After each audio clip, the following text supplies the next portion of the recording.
We're still looking at our thought on discipleship right now of an honest examination, and we've been in this particular thought for a little while now.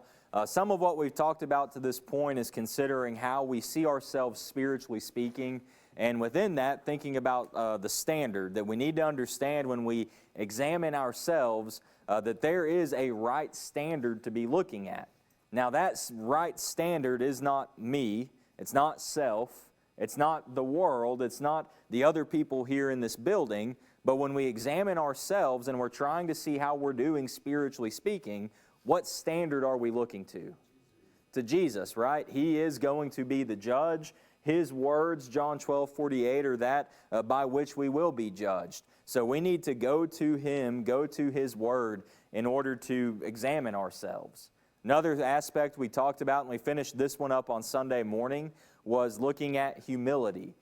Humility is not how we're doing compared to anybody else, but humility is all about me and how it is that I see myself and my relationship with God.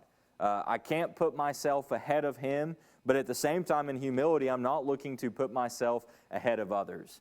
Who is that ultimate example of humility that we see in our Bibles? It's Jesus. And was Jesus one who tried to get a leg up on everybody else? Is that what Jesus did? No, but instead, Jesus was one who would wash the feet of others, right? He would lower Himself and humble Himself to serve however He could. And that's the example that we're looking at and gauging, okay, how am I doing there? Am I willing to serve like Jesus, or am I expecting to be served? Because if that's the case, then I'm not humble as I need to be.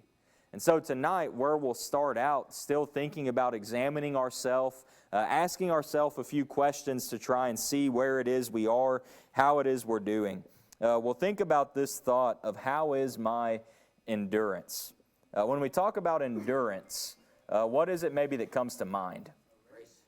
A race. You think about an endurance runner. And what is an endurance runner going to do? They're going to run for some distance, right? What's that require? Stamina. Endurance requires us to have great stamina, great patience. We recognize that physically speaking, but then when it comes to the spiritual, how well are we doing with our spiritual endurance?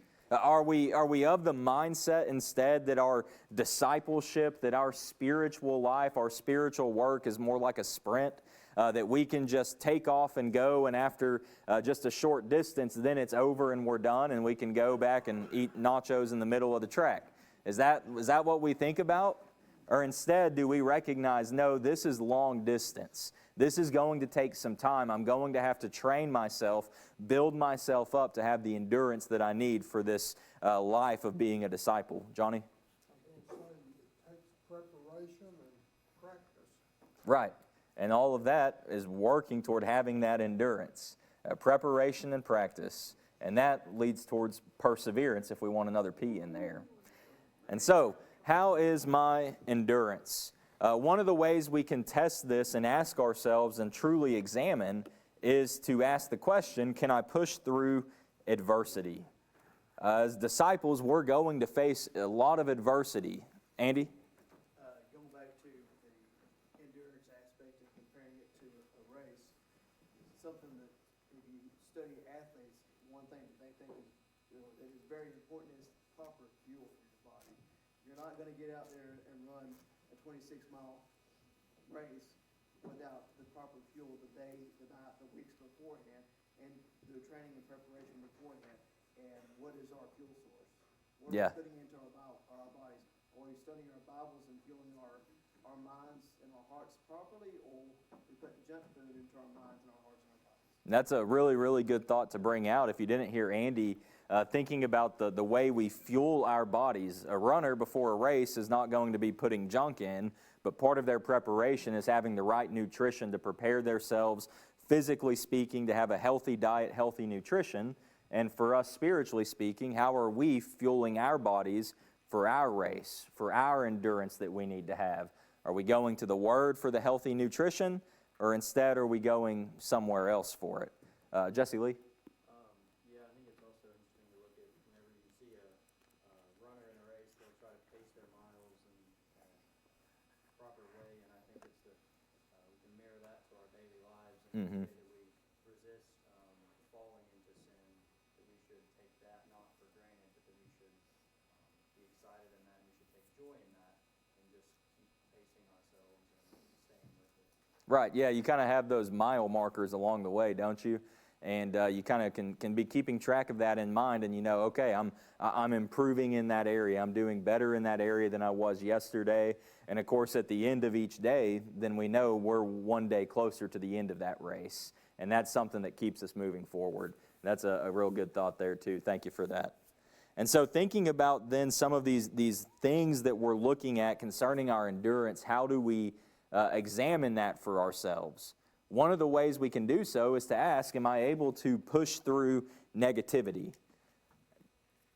I could ask for a show of hands, but I'm pretty sure that no hands would go up of how many people like negativity. We don't like it. But you realize to live the life of a disciple is willingly bringing some negativity into your life? People aren't going to like it. People are going to have problems with it. There's going to be negativity from outside that's going to try to enter into your life. How are you going to be able to endure it and push through that? If we go to Matthew chapter 10. Matthew chapter 10.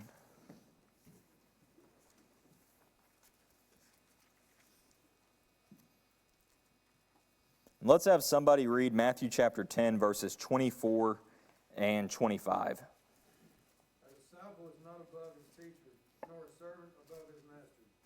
It is enough for a disciple that he may act like his teacher, and a servant like his master. If they have called the master of the house Beelzebub, how much more will they call those of his household? What is Jesus telling us right here? We're going to get trashed on because he got trashed on. Exactly. If you follow him, expect the same kind of treatment that he got. They're calling him Beelzebub, ruler or lord of the flies, basically looking at him as nothing that's good, nothing that's positive. And Jesus is saying a servant's not going to be above the master. If the master got it, how much more are his servants going to get it? Are we ready for that type of negativity? Are we ready for people to, like Aaron said, just trash on us? To try and bring us down, to try and, ruin our reputation and talk bad about us and make others think poorly of us? Are we ready for that type of negativity? Because it's going to come at some point in our life as disciples. And what are we going to do to try and push through that? And sometimes we expect that, and we ought to expect it from people in the world, but unfortunately, sometimes that negativity can come from within as well. When we go to John chapter 4, one of the things that I really find interesting in John chapter 4 is Jesus is talking with the woman at the well. Of course, Jesus is doing something that's completely countercultural right there. But if anyone maybe would get what Jesus is doing, you might expect it to be his disciples who are with him each day to that point and learning from him and growing with him. But the disciples didn't really understand and didn't really like or appreciate what Jesus was doing in that. You look at John chapter 4 and verse 27. It says at this point his disciples came. They had been in the city trying to find some food, things like that. So at this point they've come back from the city. They're now at the well. And it says they marveled that he talked with a woman. Yet no one said, "What do you seek?" or "Why are you talking with her?" Clearly their marveling was not one of, "Wow, what a great man this is." No, their marveling was, "What is he doing? Why is he out here talking to this woman?" Is that positive or negative right there? That's negative. Jesus knows the hearts of man. Jesus knows where his disciples' mindset is in this. And when they come back, does Jesus suddenly kind of change his tone towards this woman at the well and sort of shy away from her because he's afraid of what his followers are going to think? No.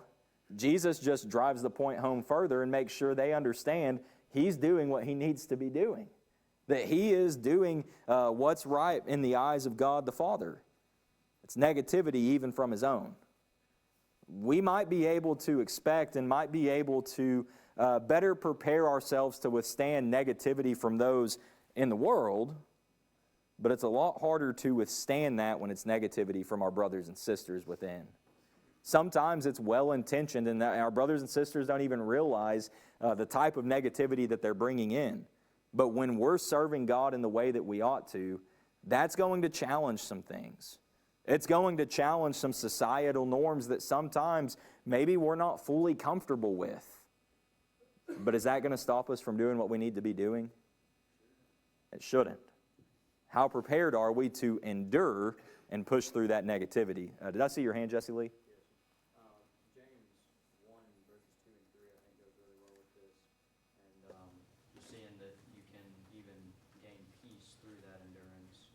And even through all the negativity, you can find joy and peace through that with God.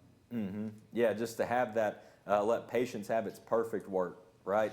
What are we doing when we have these hard times, when we're facing negativity? Can we count it joy? Or instead, do we let it bring us down? Do we turn to God for wisdom to help us make it through?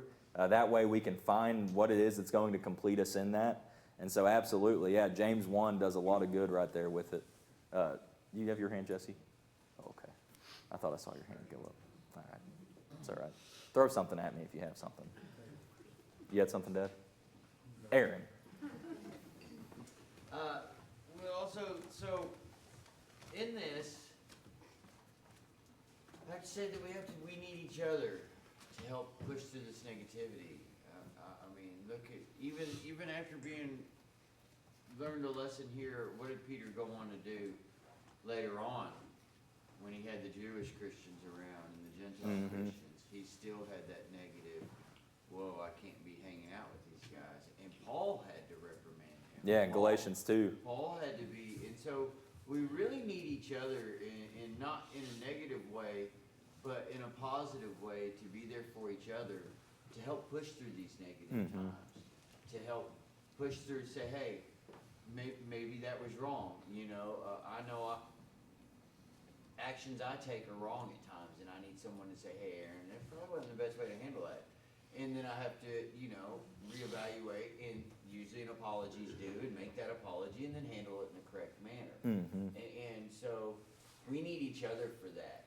Well, that goes back a little bit to the sermon we had a few weeks ago from Ecclesiastes 4, when we were looking at some of the attributes of having a good friend, right? A good friend is one who can encourage when we're working together. A good friend is someone that can pick you up when it is you've stumbled. When it is the negativity started to get to you, good friend is there to help bring you back up and get you where you need to be. And part of it is, okay, we need to be together so we can recognize that in each other and trust each other in it. And so your thing says, can I push through the negativity? I really would like it to say, can we push through the negativity? Yeah. Because if it's happening to me, and y'all have proven this to me, Tom, and the elders here, and everybody's here has proven this, when somebody's attacking me, they're attacking everybody. And we united, we deal with the problem. And I've seen it, it's been very encouraging to me, because I probably get a lot of attacks not being an elder of the church. I'm attacked for the things that an elder usually is attacked for.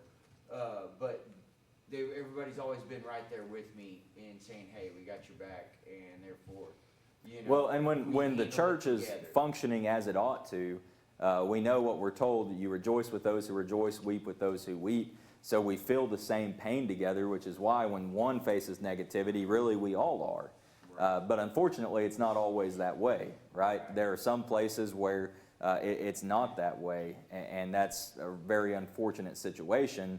But of course, with our discipleship, we recognize no matter what everyone else does, there's always the individual component. And but yeah, it makes it that much more of a blessing when we can do it together. Stephen, did you have your hand up, brother? Hebrews 12:1 is a good one. I'm gonna look it up. Yeah, you talk about endurance right there. Having patience. Looking at Jesus in that example, the ultimate example of our endurance. He endured the shame, despised the cross, and sat down at the right hand of the Father. And he's the ultimate example we're really looking at through everything that we talk about. Can we endure even like Jesus? And so great thought to bring out there. Another question we can look at with this, and very similar to the negativity, but getting even a little bit deeper into it, can I push through dislike and disdain? Now, sometimes we can handle the negativity. We just know, okay, that's, negative Nancy, and she's never positive, and you just kind of dismiss that. But what about when it is that people start to talk directly about you? And they make it abundantly clear that they do not like you. They do not like what you're doing. They do not like what you're saying. They do not like what you're teaching. And even to the point that in their actions it's clear that they hate you. They disdain you. Can we endure it? Can we push through it and continue to do well? If we go to Matthew chapter 10, Matthew chapter 10, what we're going to find is that at times this is going to be coming even from our own families. And that makes it that much harder of a challenge. Matthew chapter 10, and let's look at what it is that Jesus has to say there. Matthew chapter 10, somebody read verses 34 through 36. Do not think that I came to bring peace on earth. I did not come to bring peace, but a sword. For I have come to set a man against his father, a daughter against her mother, and a daughter-in-law against her mother-in-law. And a man's enemies will be those of his own household. What's Jesus telling us right here?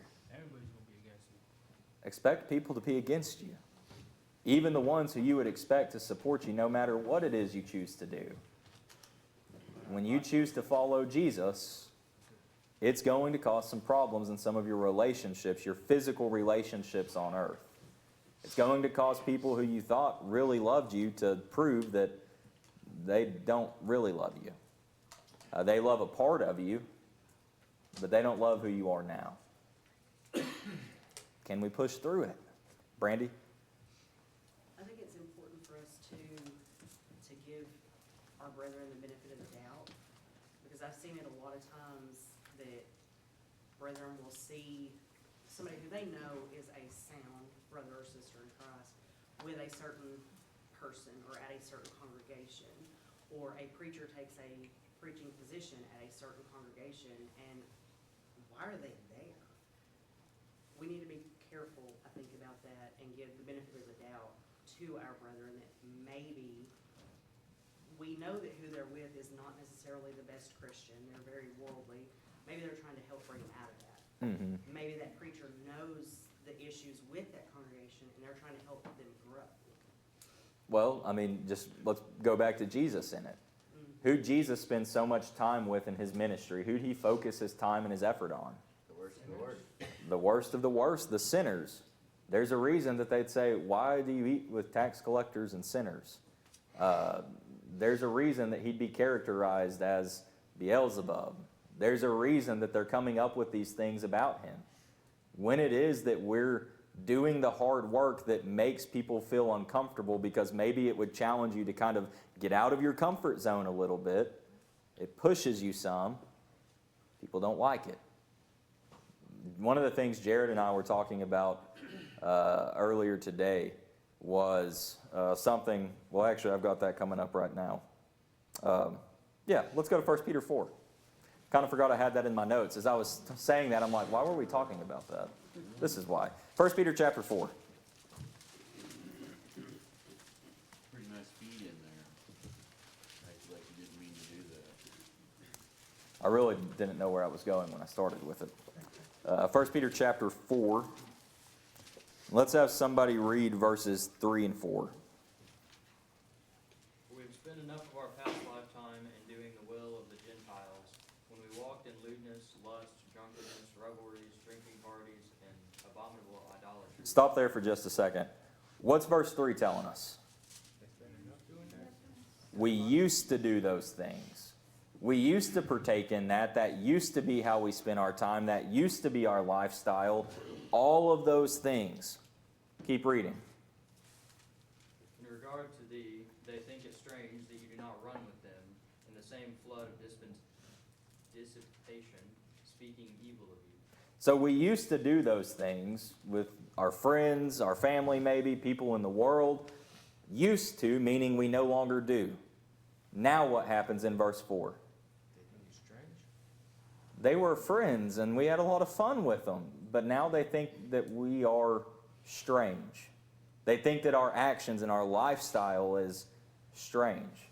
What Jared and I were talking about is I looked up that word strange, and when you look at the meaning in the original language of it, it points toward a strong psychological reaction to something that is different, to something that perhaps is new. And if you've ever, experienced this yourself, you understand exactly what Peter's talking about. If you have had a certain group of friends that you used to run around with, you used to hang out with, and maybe you did some of those things that Peter talked about right there, and then suddenly you realize, I can't keep doing that and be right with God. You make the change, you commit to being a disciple, and now that's in the past, and you're over here, and they keep trying to bring you back to it, but you're telling them, I can't do that anymore. And you show them the truth, you show them the Scripture, and what do they say? You mean that you're just too good for us now? What are you trying to say about me? What are you saying about my character? I know that that's not the real you, what you're doing right now. I know, and I remember all those times that we used to hang out, and all the times we stayed out late, and all the times we did all of those things, and I know that that's the real you. Why are you acting so weird? Why are you so different? What's Peter say? Expect it. Can I push through the dislike and the disdain from the ones who I used to be friends with, from the ones who maybe physically speaking are even my family? Can I endure? Can I push through it? Can I glorify God even through that type of mistreatment? If you keep reading down through 1 Peter chapter 4, we'll come down to 1 Peter chapter 4 and verse 12. Now Peter's telling us not to think that these things are strange. When someone else thinks that we're strange, when someone else thinks what we're doing is strange, it shouldn't catch us off guard. So somebody read 1 Peter chapter 4, verse 12 through 16. Beloved, do not think it strange concerning the fiery trial, which is to try you, as though some strange thing happened to you. But rejoice to the extent that you partake of Christ's sufferings, that when his glory is revealed, you may also be glad with exceeding joy. If you are reproached for the name of Christ, blessed are you, for the Spirit of glory and of God rest upon you. On their part he is blasphemed, but on your part he is glorified. But let none of you suffer as a murderer, a thief, or an evildoer, or as a busybody in other people's matters. Yet if anyone suffers as a Christian, let him not be ashamed, but let him glorify God in this matter. So when negativity comes our way, when it is that people start to very verbally let us know how much they don't care for us anymore, they're letting us know how strange we are, that that's really not us anymore, and they don't want to be friends with us now. When they're doing all of these things, do we let that stop us? Does a brick wall come up and we say, I don't think the life of a disciple is for me. I didn't know that this is what it was going to look like. Or instead, do we turn to God, give him thanks as hard as it is going to be, glorify him in it, and keep doing the work of a disciple? We looked in previous lessons about what it means to glorify God. And glorifying God, John 15 and verse 8, is bearing fruit for him, doing the things we need to do as a disciple. So when the negativity comes, when dislike and disdain comes, do we let that just keep us from being disciples? Or do we let that motivate us to continue living as disciples? I'll go Dina and then you, Dad.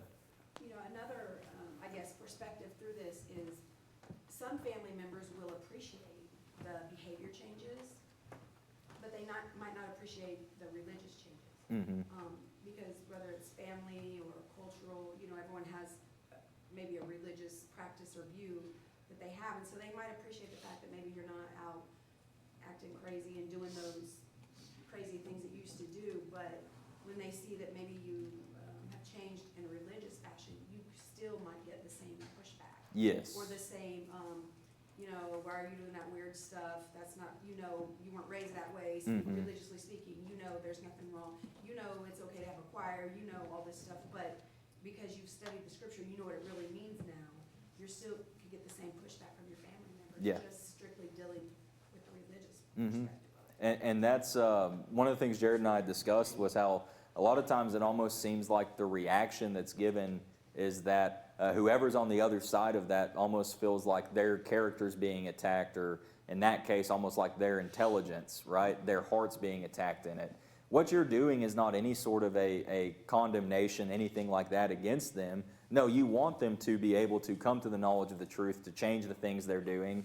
But you recognize as well, no, I continue to show love and care as best as I can. And it's not just completely shutting them out, but okay, we've got to be able to recognize I can't do those things anymore. This is why I'm now practicing these things religiously the way that I do. But like you recognize, sometimes that's still going to cause a negative reaction and some of that dislike and disdain from even family, right? Physically, they appreciate, okay, we're not drinking, we're not drugging anymore, we're not going and doing all those things anymore. But now it's almost as if they're saying, but you think you're better than us religiously? Like you say, it's not how you were raised. I'm sure a lot of people have probably heard that in their life, and that can be a challenge. And that goes back some to what Jesus was dealing with. If I did not come to bring peace, but a sword. Well, no, when we follow Jesus like we're supposed to, and everybody does, that brings peace. But until everyone's willing to do that, no, there's a sort of division there, and that division comes even within family. And so that's a really, really great thought to bring out on that. When looking back years ago, I had realized that I had to change a lot of my associations and some of my friends. And I got that same reaction. What? What's your deal? Come on, and do this with us like the old times, But you end up, you've got two choices there. You can grow, you may resist it, but you can grow discouraged or despondent because, well, this had been my friends, I'm torn. Or you can look at it as, wait a minute, maybe I'm doing something right. I just got to stand up for the truth. I just was able to bring God glory and motivate that to go on. I think, like you guys at the home, at some point you're going to encounter the old friends. Well, when you get that same reaction, well, it can be, I can get discouraged, I can give up, or I can realize, hey, maybe I really am doing something right, Mm-hmm. and let it motivate you. Mm-hmm. Of course, it applies to any of us. Yeah. Does it shut us down, or like you say, does it motivate us, and are we really enduring and pushing through? It's not just withstanding it. I mean, in my mind, whenever I'm thinking about, if I withstand something, then I'm able to at least hold my ground, and it may not push me back. If it does, maybe I just get 1 foot back, but I plant my other, and it's not going to move me back anymore. But to push through means I keep moving forward. As hard as it may be, as much resistance as there is trying to push me back, what am I doing to be able to keep moving forward, to keep growing as a disciple? Go back to some of our previous classes on discipleship, and being a disciple means I'm doing what I can to keep growing. Just because of the circumstances that may be trying to get me down, that doesn't excuse me from being able to say, well, for this month, I don't really need to grow anymore because of whatever this is I'm dealing with.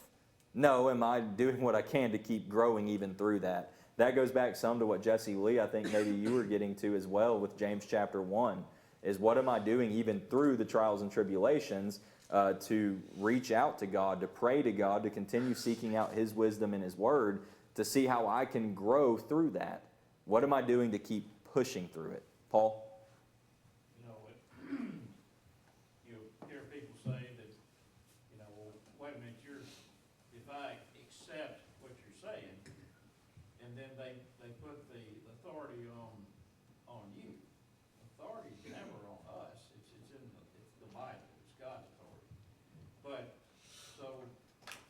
that's the way it's said, and then it's, well, then you're saying that my grandmother was in the wrong, and that was their benchmark maybe in their life, this person, and now, so if I accept what you're saying, which ultimately is what God is saying, now I'm condemning my grandmother, for example. Well,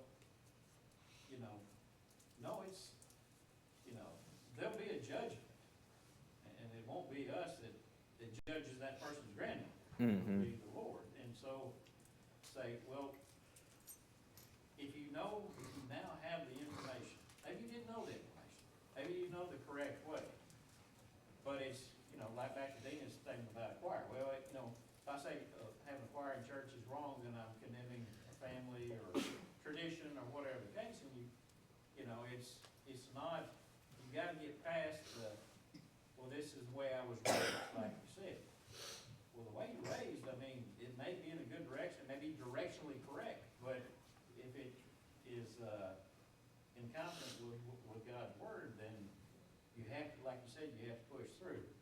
But you do it in a manner that says, look, nobody is condemning anybody. There will be a judgment one day. Mhm. So if you follow the standard to the best of your ability, you'll be in the right position to be part of the kingdom at that point in time. But, sit there and saying that we're now, well, I know who you are. I've seen what you've done in the past. That's who I was. And like you said, I've grown, and now I understand, and I've matured to the point of, it's not necessarily that we might not have known the right way, we just weren't mature enough to do the right thing. Mhm. And we have to be realistic enough to realize what a challenge that is. If we've come out of those things, we had to wrestle with things in our mind to reach where we are now. And so those who are on the other side of the table from us, they're having to wrestle with it then. We have to realize as well that, it's hard to take that, to hear that, because physically speaking, the physical side of us says, I wish that we could just kind of go along to get along here. But the disciple in me says, that's just not possible in this. I can't do those things anymore. I can't, be here if those things are taking place. It's hard to go through, and it takes me back some to Andrew's prayer earlier, praying for that boldness and that courage to be able to stand up and share the truth with others. Because in those moments, we've got to have boldness and courage to be able to make sure that we don't let all of these things bring us down, but that we can continue to take the stand for the truth and live the way we need to. Did I see your hand earlier? And then I'll get to you, Jared. For a lot of new Christians, newer, this is the point, when you encounter this is the point when you really to find out if you were the good soil or the rocky soil. Mm-hmm. Yeah, when you look back at that parable of the sower. Then you face some difficulty, Mm-hmm. and you turn, or you keep pushing. And Right. you're the good soil. Absolutely, yeah. Is the hard times going to get us down, or do we keep pushing through? Jared? Whether it's someone who is a new convert, someone who is a couple of years in, someone who spent half a lifetime, as a Christian, it comes down to devotion. How devoted, how committed, do you really have some grit and willingness, to hold your ground, and keep moving forward regardless of discomfort, regardless Mm-hmm. of any kind of, resistance that you might be met with. It goes back to your faith, your commitment, and are you going to be steadfast in this? Mm-hmm. At the end of the day, that's where it's all rooted at. Yeah. And for, I would say probably for the overwhelming majority of us, at least here in America, these are the two that we face. Now, we're about to look at a third one, but right now, if we just think about what we're looking at, mainly what we're looking at right now is more or less just kind of some unspoken tension in the negativity. Right? Some words are said, but there may not necessarily be anything direct just to us or to our actions. It's just kind of a little bit of discouragement. And then it gets a little more direct in speech. Now it's a little more personal in what's being said. But the last one that we have to consider with our endurance, and like I say, we don't really face it in the U.S., but in other nations, it's real, is can I push through adversity? Because this is getting more now to someone is physically attacking us, not just verbally, but physically attacking us for living the life we need to as disciples. This is a hard one. Now we say, absolutely I can do that. Absolutely I can endure that. But as soon as a little bit of pressure starts to get applied to us, can we really? Are we really prepared to push through adversity? Let's look at a few verses on this, and we'll finish up. 2 Timothy chapter 2, verses 3 and 4. 2 Timothy chapter 2, verses 3 and 4. And I want to read to you what the ESV says on this verse. It says, "Share in suffering as a good soldier of Jesus Christ. No soldier gets entangled in civilian pursuits, since his aim is to please the one who enlisted him." I believe the New King James there in 2 Timothy 2, 3, and 4, it talks about getting entangled in the affairs of life. I like the ESV of civilian pursuits, because in my mind that helps me see this as just everyday life. If I am a good soldier of Jesus Christ, I don't let everyday life trip me up, because I know that my focus is always to please who? To please God, to please Christ Jesus, to please the one who enlisted me into his service as a disciple. Every day is for him, but I'm going to face hardship along the way. That's 2 Timothy chapter 3 and verse 12. I'm going to suffer, I'm going to face hardship if I'm living the life of a disciple that I need to. And sometimes that may come physically. If we go to 2 Corinthians chapter 11. 2 Corinthians chapter 11. It's a little more of a lengthy read, but it's something that we need to consider. This is a list of things that Paul endured, all for the cause of Christ. Can we endure these things? 2 Corinthians chapter 11, start reading with me in, we'll start looking together, verse 22. "Are they Hebrews? So am I. Are they Israelites? So am I. Are they the seed of Abraham? So am I. Are they ministers of Christ? I speak as a fool. I am more. In labors more abundant, in stripes above measure, in prisons more frequently, in deaths often. From the Jews 5 times I received 40 stripes minus 1. 3 times I was beaten with rods. Once I was stoned. 3 times I was shipwrecked. A night and a day I have been in the deep. In journeys often, in perils of waters, in perils of robbers, in perils of my own countrymen, in perils of the Gentiles, in perils in the city, in perils in the wilderness, in perils in the sea, in perils among false brethren, in weariness and toil, in sleeplessness often, in hunger and thirst, in fastings often, in cold and nakedness, besides the other things, what comes upon me daily, my deep concern for all the churches." What did Paul not face? He faced it all. Yet what did Paul continue to do? Push through. He didn't let it stop him. He didn't let it bring him down. But he endured and he persevered through it. Let's go to Hebrews chapter 11. Hebrews chapter 11, at the very end of this chapter is a section that we probably don't look at as often as we do the rest of the chapter. We don't think about it quite as much, but it really applies with what we're talking about right now in this physical type of adversity and hardship that's a reality for trying to live a faithful, obedient life for Christ. Hebrews chapter 11, we'll start looking in verse 35. It says, "Women received their dead raised to life again. Others were tortured, not accepting deliverance, that they might obtain a better resurrection.